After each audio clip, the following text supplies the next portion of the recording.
Assalomu alaykum aziz obunachilar. Bugungi kuninglar xayrli bo'lsin. Xudo xolasa bugun bizda 15-mart. O'zbek akalarimiz shu Zabaykalskiy kray Agenskiy degan shahardan mol olishgan 100 ta. Internet orqali topib olishgan, kelishgan, bilishmagan bizda karantinligini, kasallik boshlangan bilgan bo'lsanglar bundan 5-6 oy oldin. Hozir karantinda bilishmasdan kelib olib olishgandan keyin yo'lda ketishayotganda patrullar to'xtatib dokument so'raganda to'lka dokumentidan kupli продажа qilib olishgan. U bizni hozirgi holatda u to'liq dokument emas, hisoblanmaydi. Shuning uchun ham akalarimizni qaytarib o'zi olgan yeriga qaytarishgan. U o'ris odam bo'lsa qaytarib olmagan, pulini qaytarib bermagan. Endi hozir Shilka shahrimizdan Mersanova degan joyda turibmiz. Hozir ularni bitta uyga joylashtirdik. Har bir obuna va like menga yangi video qilish uchun turtki.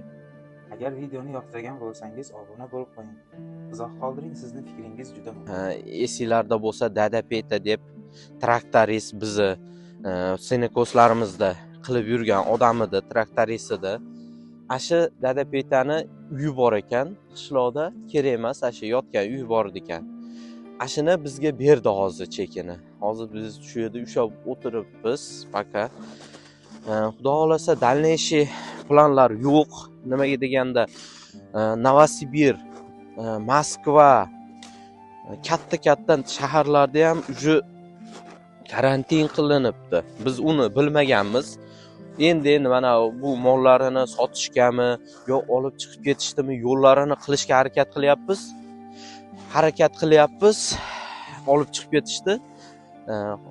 Akalarimiz jo'natib yuborishdi. No iloji bo'lmayapti. Hamma yoqda postlar qo'yilgan, olib o'tib ketishdi, hech iloji yo'q.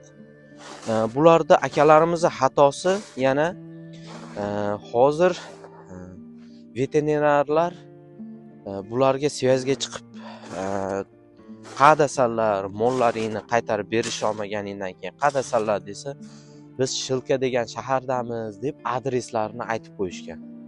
U adreslarda aytish keragi yo'q edi. Nimaga deganda hozir bularni egasiga qaytarib berish kerak edi. Hozir olib chiqib keta olmaydi, sota olmaydi, qiyin. U kelib turib karantinga 1-2 haftaga tiqib qo'yishi mumkin mollarini. Ne day boh, Xudo saqlasin, uni kasal chiqib bo'lsa, bittasi kasal chiqsa ham qolganini ham kasal tegdi deb turib, sog' bo'lsa ham shundaylar so'yib turib, yo tiriklayin shunday yoqib yuborishyapti biz tomonlarda. Shuning uchun ham xatolar ko'p, qiyinchilik bo'lyapti akamlarda. Endi hozir Xudo xolasa Bahodir akam, Sardor akamlar bilsanglar, YouTube'larda chiqib turadi. Bu akamlar bilan maslahatlashgan holatda yo'llarini topishga harakat qilyapmiz. Sotib olib keta oladigan odamlar bor ekan, olib ketishyapti ekan. Bu akamlar endi ishni boshlashgan ekan, birinchi olish ekan, shuning uchun ham yo'llarini bilish olmagan, so'rab surishtirishmagan. Endi aytsak, hozir odamlar olaman deyapti. Bu akamlar bu mollarni 1 yoshlik bo'zaylar ko'rib turgan bo'lsanglar, qimmatga olishgan. 60 ming, 50 ming, 45 mingdan olishgan. Bularda real narxi hozir hayvon kasal tegani uchun ko'pi sotib yo'qotishga harakat qilyapti. Arzon narxda sotishyapti. Bular qimmatga olishgan. Real narxi hozir 20 ming, 25 ming, 30 ming maksimum. Shuning uchun ham hozir biz predlagat qilayotgan odamlar katta o'sha mol, qo'y olib ketib sotadigan biznesmen dedik. Bolalar 20 ming, 25 mingdan beraman deyapti. Katta minus bo'lyapti bu holatlar hozir. İnşallah yana qanaqadir novostilar bo'lsa videoga olib ko'rsatib turamiz. Buni videoga olayotganimiz sababi yana shu o'zbek akalarimiz mana shunaqa bizni Zavaykal tomonidan arzon mol, qo'ylar chiqayotgan bo'lsa, kelib adashib olishmasin, olishsa ham veterinardan, har xil organlarini o'zi bor. Shulardan ruxsatnomalarni olib, kasalmas degan qog'ozlarni olib keyin yo'lga chiqsa. Hozir danniy moment har bir krupniy shahardan shaharga o'tayotganda postlar o'ta vнимательно qattiq tekshiruv qilishyapti hayvonlarni olib o'tib ketishayotganda. Unaqa oldin bo'lmasdi. Biz ham esinglarda bo'lsa ko'p qo'ylar olib kelib yurdik. Uzoq shaharlardan, Ulan-Udelardan, boshqa shaharlardan olib kelib yurganmiz. Unaqa tekshiruvlar yo'q edi. Kech paytlarda o'tib ketsa bo'lardi.